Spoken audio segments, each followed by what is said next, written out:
Programang ito ay rated SPG. Striktong patnubay at gabay ng magulang ang kailangan. Maaaring may masiselang tema, lengguwahe, karahasan, sexual, horror o droga na hindi angkop sa mga bata.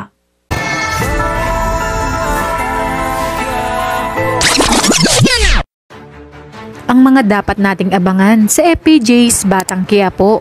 Si Olga ang dahilan para magkalayo ang mag-amang Ramon at Tanggol, ngunit siya din ang gumawa ng paraan para magkalapit ang dalawa upang maisagawa niya ang kanyang plano na si Tanggol ang mismong tatapos sa buhay ni Ramon.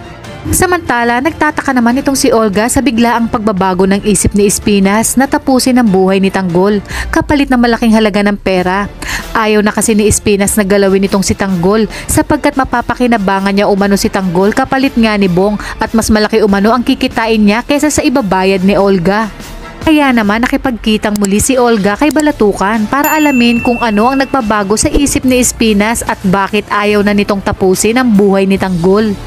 Sa kanilang paghaharap ay hindi naman nagdalawang isip itong si Balatukan na sabihin kay Olga dahil sinuhulan nga ni Olga na malaking halaga ng pera itong si Balatukan para sabihin sa kanya ang totoong dahilan ni Espinas. Kaya dito sinabi ni Balatukan kay Olga ang dahilan at ito umano ang ginawa ni Chief Espinas bilang hitman niya sa labas ng bilibid. Kaya naman, naisip ni Olga na gamitin na lang niya ang pagiging hitman ni Tanggol para maisakatuparan ng kanyang plano na si Tanggol mismo ang papatay sa tunay nitong ama na si Ramon. Kaya naman sinabi ni Olga kay Balatukan na sabihin kay Espinas na meron umano siyang ipapatumba kay Tanggol at ito ay matagal na nilang kaaway sa negosyo at ang pangalan ay Alberto Prias.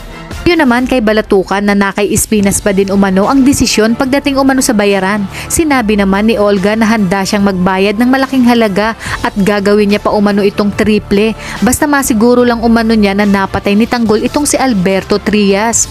Hindi na nga nag-alinlangan pa itong si Balatukan kaya naman agad niyang tinanggap ang alok ni Olga at agad niya itong pinarating kay Chief Espinas.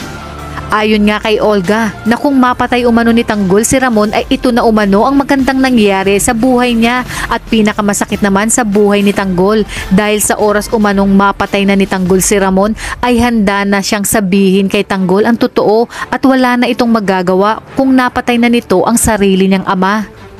Kaya naman kapamilya, kapit lang dahil marami pa tayong mga eksenang dapat abangan sa pambansang teleserye ng sambayanan, ang FPJ's Batang Quiapo.